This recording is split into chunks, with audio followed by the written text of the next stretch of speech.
Hello, DV here, your humble GM and adventurer. We are back with another episode of Ironsworn, the playing god Apothecary. We're with Dog of Velmark, or I should say, Child Dog, the Lightbearer of Velmark.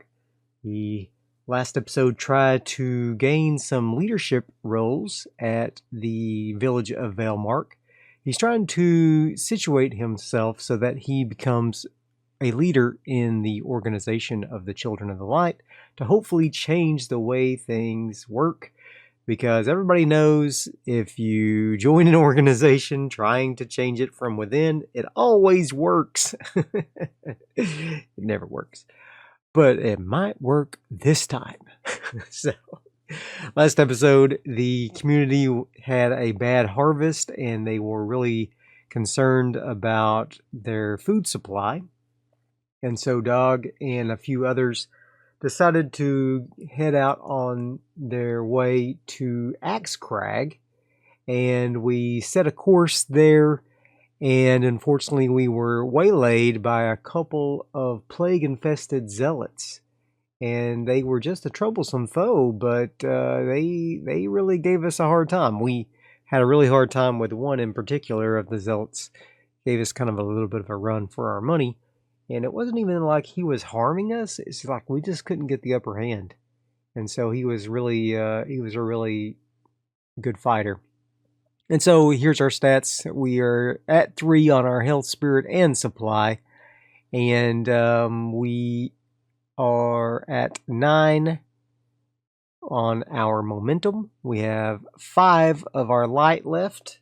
We've used up, or no, excuse me, we're on 6 of our light. So we're in good shape there.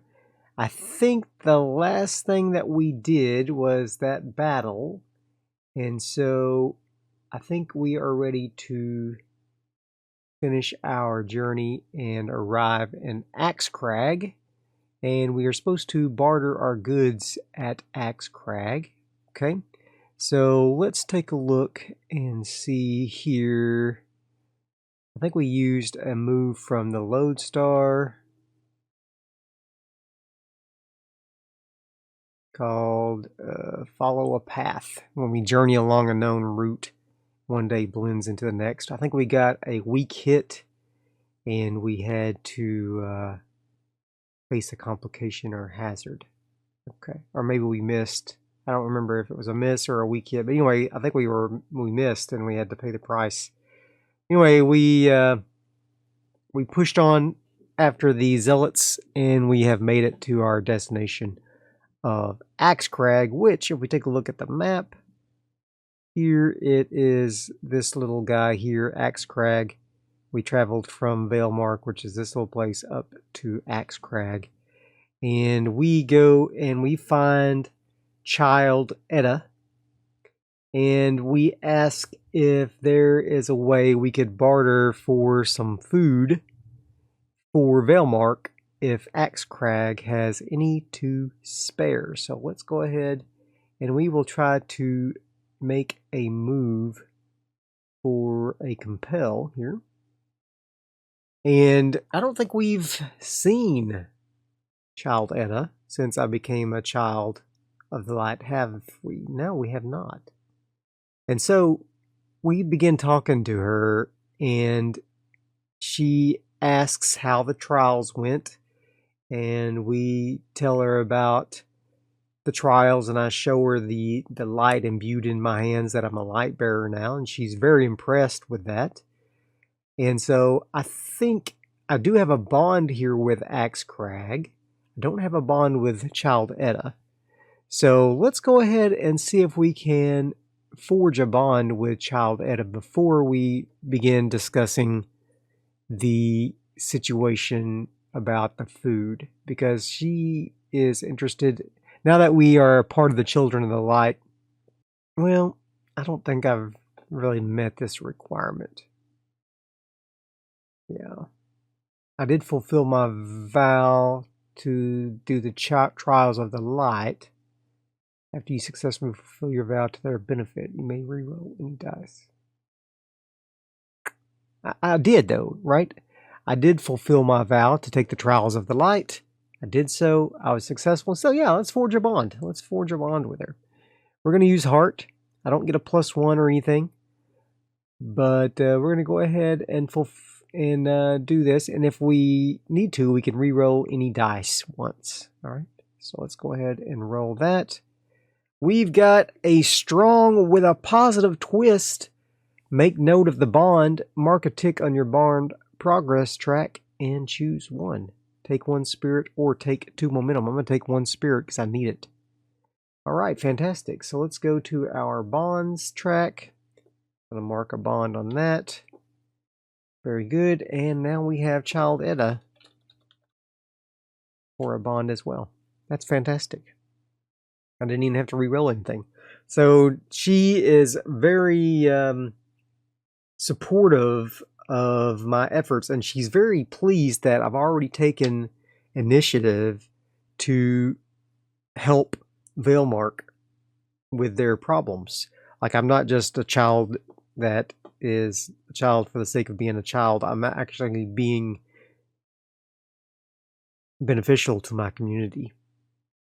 And so we are going to go ahead and try to compel her then to see if I can get some food for Veilmark. And I think this will going to be a heart roll. We do have a bond with her and with Axcrag, so that's good. And we're going to roll and see what we get. Oh my god, a miss! Are you kidding me?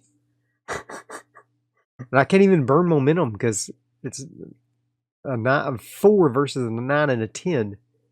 They refuse or make a demand which costs you greatly. Pay the price. What's on the pay the price tables? Let's take a look. I might just want to choose one instead of rolling randomly because some of them won't make sense in this case. But we get a miss. Dang, that's pretty rough. I'm thinking probably they too had a bad harvest. That's what I'm thinking. I don't think it's that they're refusing because they're mean. I think you're mean. I think they probably had a bad harvest as well. So let's get our expanded oracles here. Let's go to the pay the price oracles and see what we have available here. All right, so I rolled a 1 on my action die, so that's going to be a 1 on the 1 table. Let's see what is available here. I think this right here is probably it. A surprising development that complicates your quest. And that surprising development is also that Axcrag 2 is facing the same problem. So why is everybody having such a bad harvest? Is there a curse or something?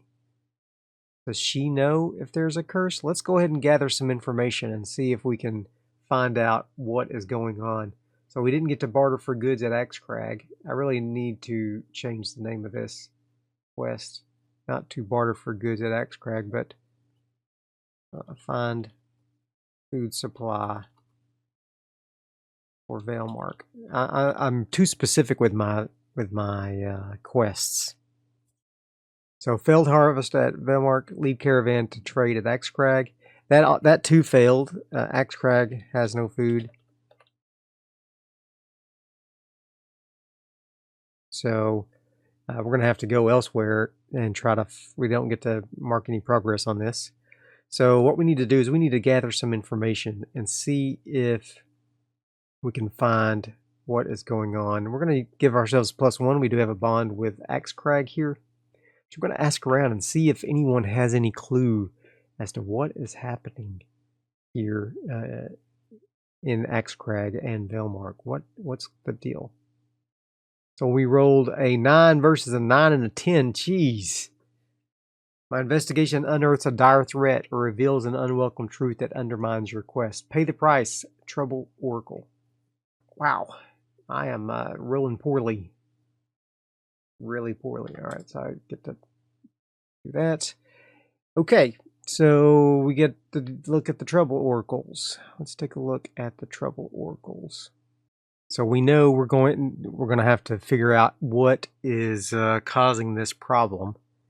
And so let's go ahead and roll, I guess, on the core tables and find out what the problem is here. So let's go ahead and roll.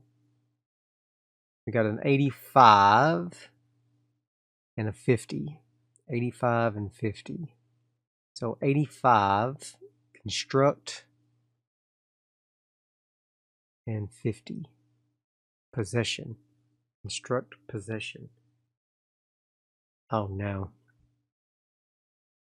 It sounds like to me the forces of evil are working against us. The Lord of the Dark is at work. I hope it is not Mel. I hope it's not Mel. Is it Mel? I'm going to say unlikely. Is it Mel behind this curse? No. Whew. Thank goodness. Okay. Well, we don't know what it is though. So let's take a look and see what kind of trouble it is then. So after speaking with several of the wise ones here, several of the mystics here in Axcrag, we go back to Child Edda and we tell her that we have determined that there must be a dark mystic that has brought this curse upon the land, trying to shake the children of the light from their hold on this area. And she agrees that that must be the case with everything that is going on. And we're going to go ahead and take a hit to our spirit hearing this foul news. And she knows that there is a hermit outside of Axcrag that if we journey to his abode, he can probably tell us where there is some ruins in the area that in the past have housed dark tidings, and it's been cleared out several times, but inevitably something dark always comes back and fills the void of this place. And so we agree that we will go and speak with him to see if we can find out what the heck is going on. So we don't make any progress on our task. Instead, we're going to undertake a journey because this is somewhere we've never gone before. It's just going to be a troublesome journey. 3 progress per waypoint. I'm going to go ahead and create that. This is going to be a journey. Oops, not a vowel. We're going to make a journey. It's going to be just troublesome. Let's see. Yeah, go to Hermit's Abode. Okay. Or I'm better not say ruins. I don't want to be too specific. I don't know what it's going to be. All right, so we're going to go ahead and make that journey, and I'm going to go ahead and undertake a journey with my long arm ability. Let's take a look and see what that gives me. Hold on. Long arm. Long arm ability. Let's see. When you undertake a journey and secure a strong hit, or if you accompany an ally who stores a strong hit on that move, your staff provides support and comfort in your travels. Take an additional momentum. Okay.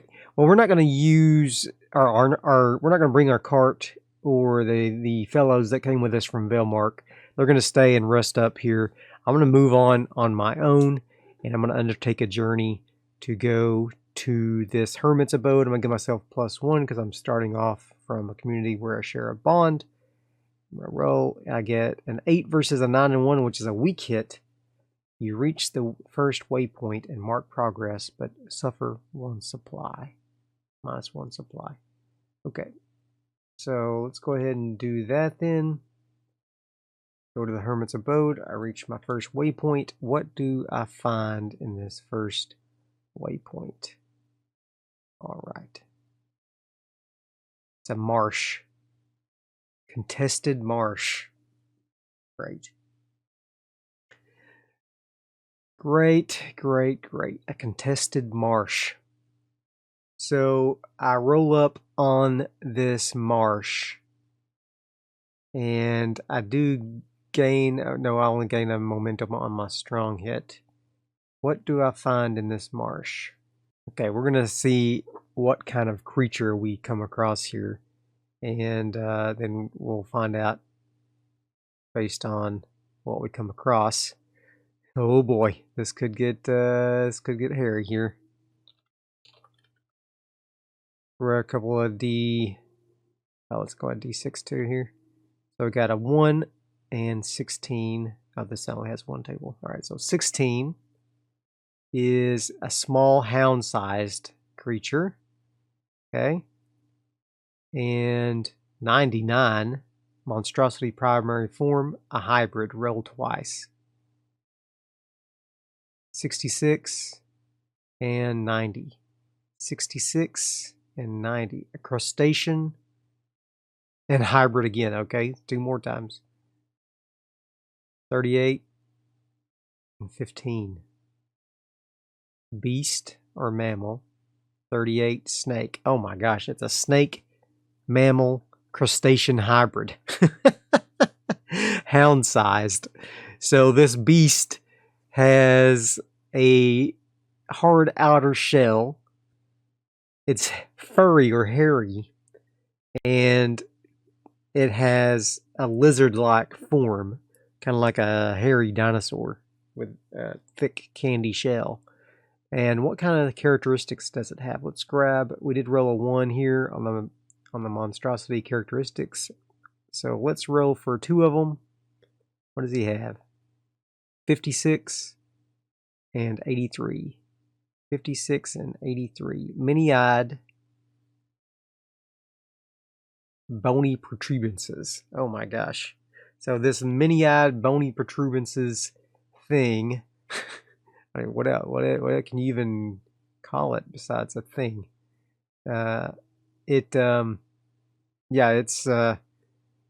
It's grazing or fishing or something out in these marshes when we come upon it. And what is its action towards us? All right. What's its disposition? 29. It's bored, okay? So it is currently just wandering through the marshes. And is it hostile towards me? I'm going to give it a 50-50 chance. Yes, it is. All right. So it does see me. And what is its challenge? Was there a challenge here somewhere? Ah, here it is. Challenge rank. It's troublesome. Okay, good. So this little beast is walking around bored in the swamp with its many eyes and bony protuberances and its thick armored shell, but it's not quite, doesn't really have a lot of ways to harm me. Apparently, it is a troublesome foe, but it does see me and it gets aggravated, and so we're going to go ahead and enter the fray and see if we can face off against our foe with heart. No benefits here. Just gonna roll. We get a 6 versus a 3 and a 9, which is a weak hit. We can either bolster our position or take initiative. I'm gonna take initiative. All right. So the first thing that I'm going to do is I am going to go ahead and I'm gonna charge it with my staff. I'm gonna try to scare it away straight away, and so I guess I have to do this right quick.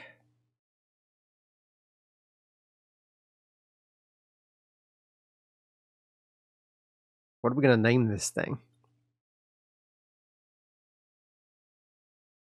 It's a crusty lizard dog. All right. So I'm going to charge it straight away to try to scare it, scare it off. And so I'm going to face danger. And I'm going to be forceful with aggressive action and see if I can make it get scared of us here. Oh my god. 4 versus a 10 and 7. That's a miss. I could make it a weak hit. You fail or your progress is undermined by a dramatic and costly turn of events. I'm gonna save my momentum. I'm just gonna pay the price. Reaction has an unintended effect. So instead of scaring it off, it just aggravates it all the more, and it lets out a little chirpy howl thing. And we see from the midst of these marshy trees, another one of these beasts comes out, and now there's 2 of them. It has now increased. I rolled a troublesome. Now it's up to dangerous. That just happened. I just happened to make it dangerous by accident. It should have been troublesome. Now it is up to dangerous because it chirps out a call, and it now has another friend to come help it. And so I'm going to go ahead and try to secure an advantage. Or now let's just go in and strike it. I'm going to go ahead and just strike it. I'm going to run forward. Since it's already aggravated at me, I'm going to use edge with my long arm ability. And let's take a look at my long arm abilities again. Sorry, it's been a little bit, so I need to double check. When striking, I get to add +1 and take 1 momentum on a hit. All right, good. That's what I'm going to do. I'm going to add +1. I roll. I get a weak hit. Inflict your harm and lose initiative. So I run up and I get a good hit on this crusty lizard dog, but largely it absorbs the blow from my staff, and it in turn now starts pressing its attack on me. And unbeknownst to me before, its front paws end in these large pincer-like claws, and it reaches out and gives a hit. Oh, I did get a +1 momentum on a weak hit. It lashes out with its claws and tries to hit me with its bony protrusions, and I get to add +1 from my long arm. I got a 9 versus a 4 and a 9. I should be able to burn this momentum and get a strong hit. So I'm not going to inflict harm. Instead, I'm going to deflect its blow with our staff and gain 1 momentum from its attack, and I'm going to regain the initiative. And I'm going to follow up with my long arm. I'm going to use the move Secure an Advantage, and I'm going to try to trip this animal with my staff and see if I can get a greater advantage on it. So I'm going to go ahead and roll. I don't get a +1 on the Secured Advantage, but I do get a +1 on a hit. All right. My advantage is short-lived. Take +1 momentum. I got a 5 versus a 5 and a 1. That's a weak hit. So I get a +1 momentum, and I believe I get a +1 from my... Oh, yeah, I was supposed to add a +1. I'm doing myself harm. I don't think it's going to make a difference. Oh, yeah, it did make a difference. I made it up to a strong hit. Great. So I got my +1 from my long arm, and now I can either take control and add +1, or prepare to act and take +2. I was already in control, so I'm gonna take 2 momentum. That puts me up to a +6.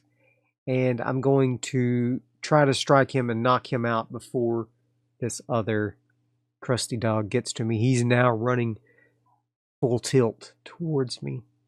I get to add +1. I got a 6 versus a 1 and 5. That is a strong hit. I get +1 momentum and inflict 1 harm. This lizard dog yelps in its weird hissing voice and runs off into the woods. The other one runs up just at that time. I'm going to turn and try to knock it back with my staff. I'm going to use Secure an Advantage. I'm going to use an aggressive action to do so with iron. I'm going to get to add +1, and we're going to roll.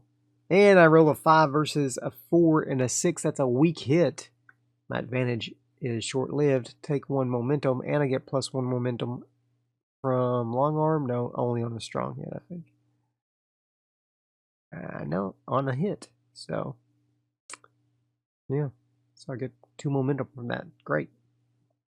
Okay, but I am now on the defensive, unfortunately. So he is going to go ahead and leap at me with his lashing jaws, and it looks like his fangs are dripping with venom. I'm going to clash with +1. I got a 6 versus a 9 and a 2. Inflict your harm, but pay the price. And I'm going to inflict my harm. I'm going to say the price is probably, since it's now a dangerous foe, -2 health. Oh, well, it's really just a troublesome foe because it's just 1. If there were still both of them attacking me, I would save this 2, but I would say -1. So I get -1 health. That means I have to endure harm. And then take off this. We are going to roll our harm. We got a 7 versus an 8 and a 4. You press on. Okay. I'm not going to burn momentum. We're still on the defensive. He's pressing his attack. He's lashing at me with his fangs. And we're going to roll edge to deflect his attacks. I got a 7 versus a 7 and 10. I inflict my harm, but also pay the price. My foe has the initiative still. I could probably roll to burn my momentum, but not yet. It is stressful. Oh my gosh. Now I have to endure stress. Okay. Roll whichever is higher, heart or spirit. My heart is 2, my spirit is 2. Doesn't matter. Don't get a bonus on that. Gonna roll. Oh no! We got a 4 versus a 6 and a 4. Also suffer 1 momentum. If you're at 0 spirit, you must mark shaken or corrupted. Oh no! Or I can roll to make it a weak hit. No, I'm just gonna suffer the 1 momentum. That'd be better than burning all that momentum. Okay, that sucks. All right, it still has the initiative, and it further presses its attack. We are doing everything we can to keep this thing off of us. We are hard pressed to do so. But this time I got a 7 versus a 6 and a 1. That is a strong hit. Inflict your harm and choose 1. You have the initiative. I'm going to choose to inflict harm. And I get +1 momentum from my long arm. Alright, now that I have the initiative, I'm going to try to end this fight with this dog. The crusty lizard dog. Yep, I'm going to roll. I don't get a +1. I got a 10 versus a 9. 4 and a 9. The foe is no longer in the fight. They're killed, out of action, flee, or surrender as appropriate. Alright, so he takes off running and is no longer danger to us. Alright, we scared off the doggies.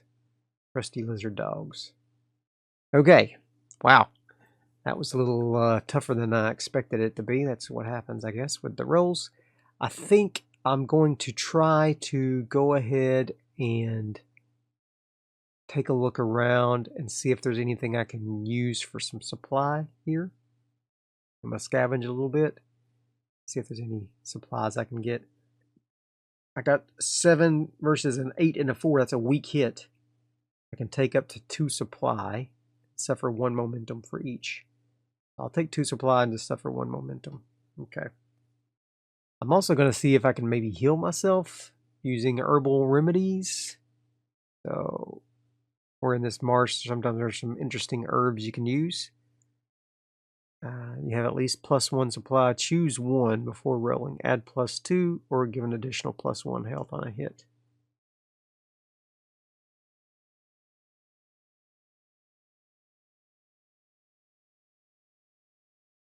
I think I'm going to choose to add an additional. No, I'm gonna take the +2. I'm gonna add +2. I'm gonna use some of the herbs that are available here in the marsh. I'm supposed to use either wits or iron, whichever is lower. They're both 3, so I'm going to use wits. Okay.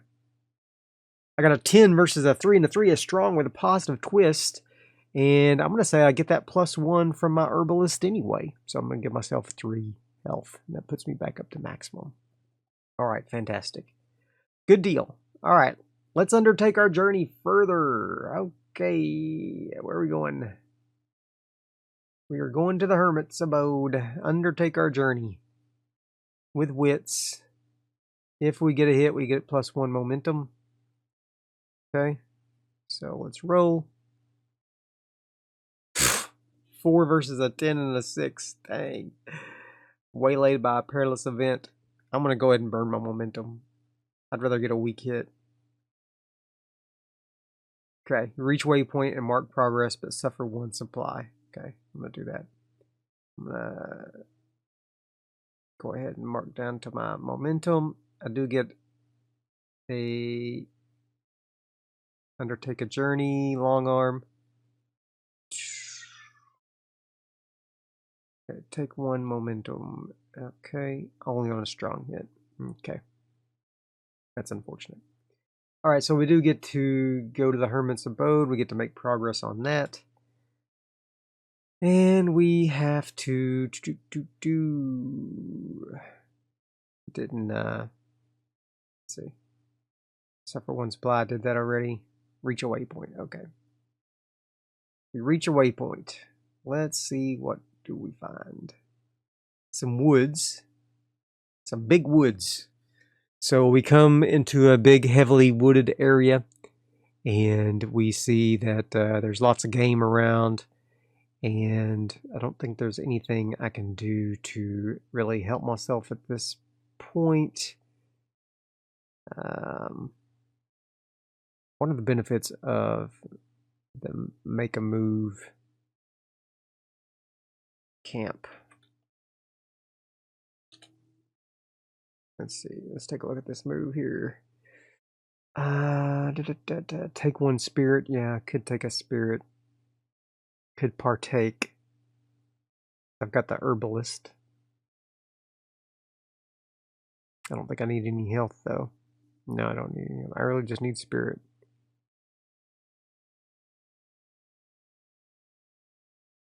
Let's go ahead and make a camp.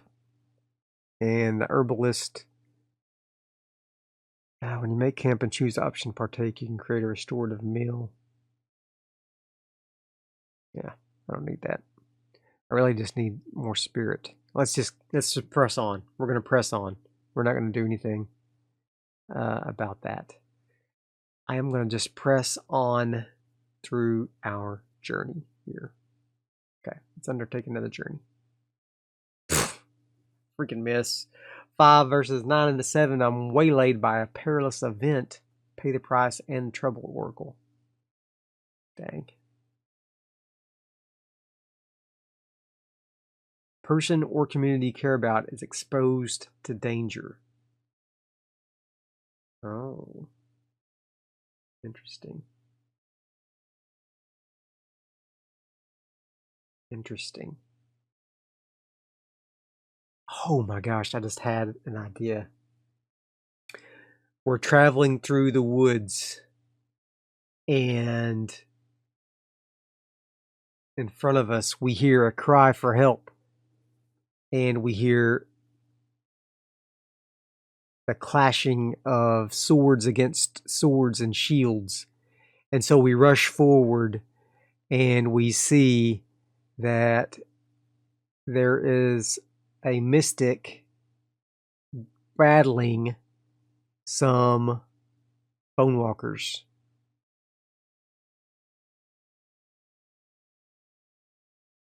Two bone walkers. So they inflict 2 harm each. Skeletal corpses, and they both are wielding swords, and they're attacking this mystic. Since there are 2 of them, we're going to say that this is a formidable foe. We don't make any progress on this.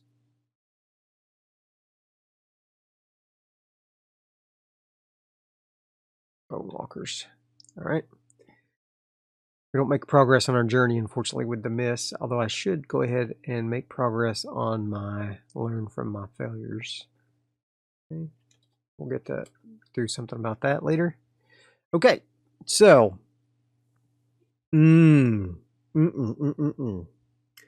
so we rush forward to try to help this mystic against these bone walkers, and when the mystic turns around, we see inside of their shadowed cowl of their hood, and we see that it's Mel battling these bone walkers. So we rush forward, and we are going to enter the fray, and we are going to face off against our foe. I'm not going to add anything. Just going to roll straight. I got a 4 versus a 7 and an 8. That's another miss. Combat begins with you at a disadvantage. Pay the price. Your foe has initiative. Oh my gosh. I have not been rolling good. What's the pay the price? A new danger or foe is revealed. As I rush forward to join the fray, another bone walker rushes out from behind the trees. Now there's 3 of them. Oh my gosh. This is getting bad. This is getting real bad. They are now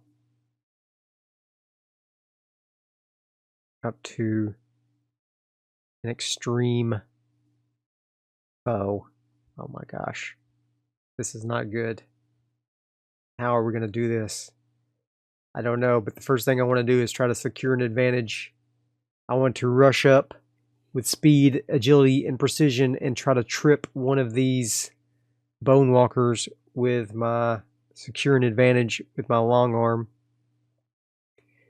I get to add +1 and take 1 momentum on a hit. So I'm going to add +1, rush forward, and I attack one of them. I get a 10 versus a 2 and a 9. That is a strong hit. I get +1 momentum from my long arm, and I'm going to take control, and then I can make another move now and add +1. I'm going to take control, so I'm now in initiative.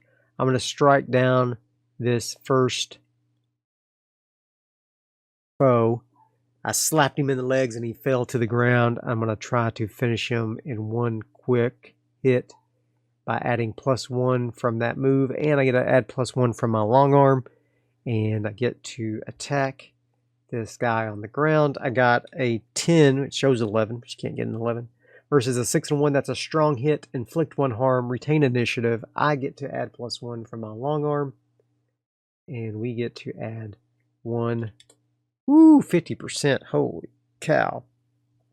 I smash the bone walker with my staff, and his skull shatters immediately. I'm going to go ahead and lower the risk back down to formidable because I destroyed one of them straight away with my secure advantage. All right, it's still going to be a tough battle. The other 2 turn, and one continues to battle with Mel, and he calls out my name, "Dog, run!" But I don't listen. I do run, in fact. I run forward and I attack one of the bone walkers that is fighting him. I rolled a 6 versus a 4 and a 7. I can't burn momentum. I get a weak hit.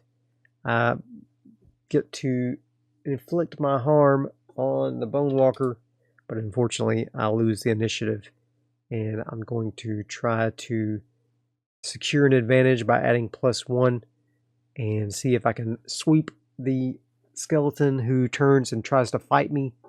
Sweep his legs. Sweep the leg! I got a 7 versus a 10 and a 4. That's a weak hit. My advantage is short-lived. Take +1 momentum.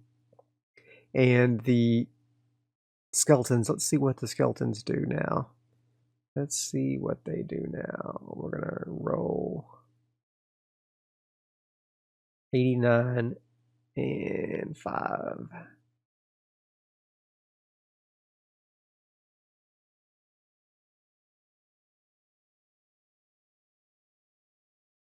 and 5.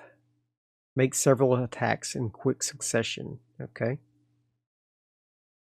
He makes so he presses his attack. He's swinging his sword viciously, And I have to now see if I can block his attacks the best that I can using my long arm ability.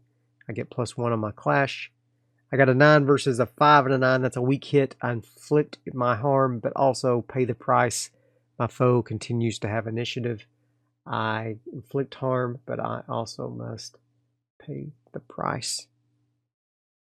So I'm going to inflict my harm on him, and he gets to inflict harm also. My action has an unintended effect.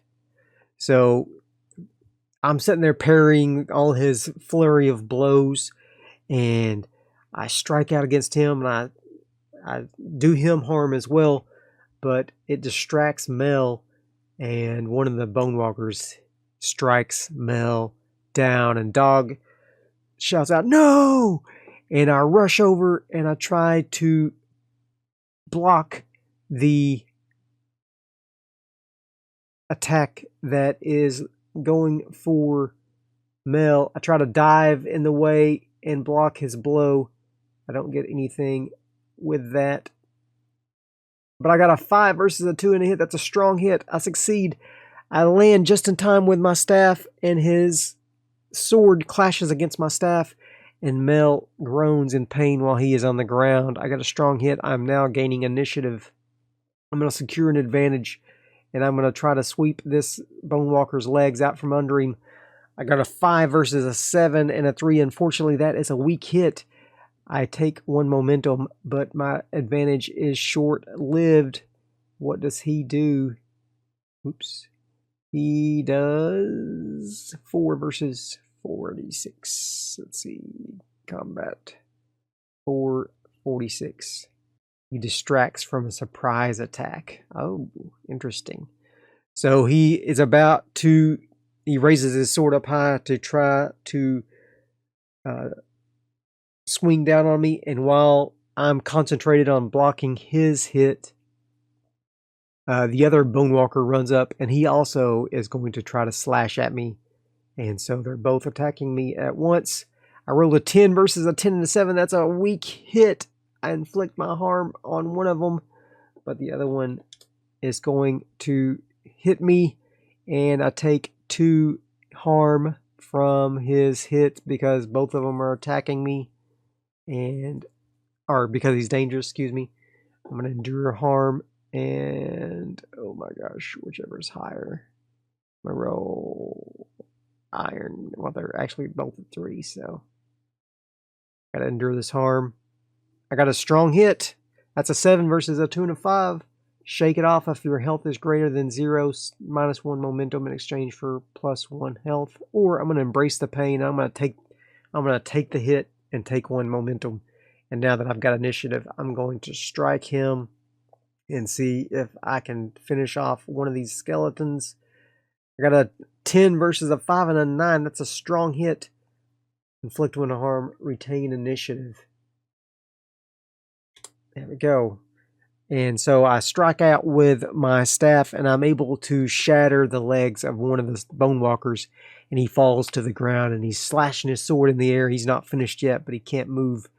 I roll away from them, and I jump to my feet just as the other Bone Walker rushes forward, and I strike out at him as well.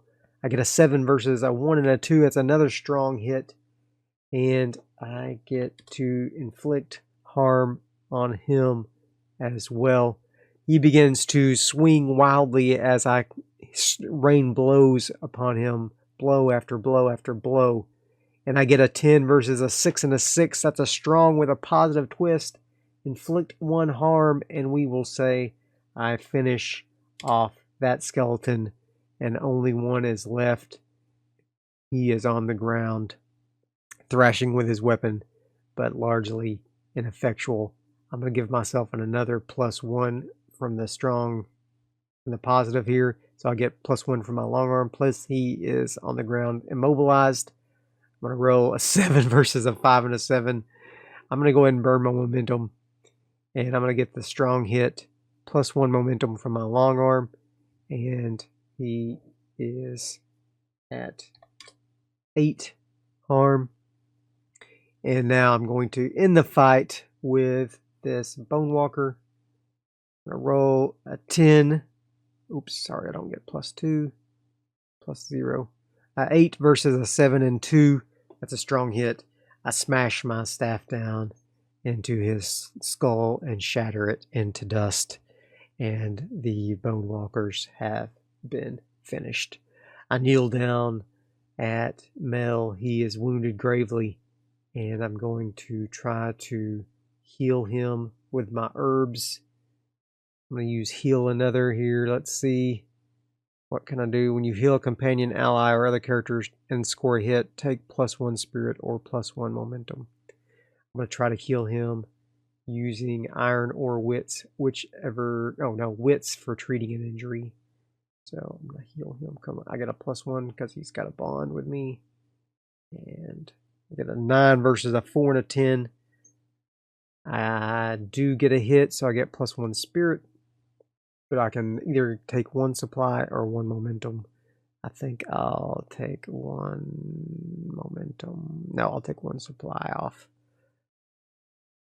So I have to use up some of my precious herbs and bandages. But I bind Mel's wounds. And he's very groggy and he's groaning in pain. And he says, "Dog, my home is near. Take me there." And so we go ahead and we press forward to undertake a journey to get to his home. Mel is the hermit. We reach the waypoint and mark progress, but suffer 1 supply, a weak hit. My supplies are running really low here. Really low. Let's see what we're doing. Undertake a journey. Here we are. Get that. And now we are going to reach our destination. And I'm going to roll an 8 versus a 3 and a 9. We arrive, but face an unseen hazard or complication. Envision what you find. All right. So we are going to mark this as complete. And what is the thing that we find when we get here? The abode has been ransacked by someone, and all of Mel's supplies and things are scattered out in the woods. It looks like just someone came in and really trashed the place. But I bring Mel on into his cabin, and I start brewing a nice tea for him while he lays on the bed. And I'm going to try to go out and see if I can salvage any of the stuff out there in the woods. That was his supplies. Let's roll a 9 versus a 6 and an 8. That's a strong hit. Bolster resources. Takes 2 supply. That's fantastic. So I'm able to find some goods, and I bring them up in here, and Mel is thankful for my assistance. And he's laying on the bed, and whenever I walk up to him, I say, "Child Etta knows about you, but I don't think she knows that you're a dark mystic." And he grabs my arm and he holds on really tight and he says, "Dog, she knows, because she too is one of the dark." And that's going to be it for this episode. I hope you have enjoyed it. If you did, be sure and hit that like button. We will see next time what happens with Dog and Mel and Child Etta. What is going on? Why are all these children of the light evil? Are they evil just because they worship the dark? I don't know. But we'll find out next time. See you guys.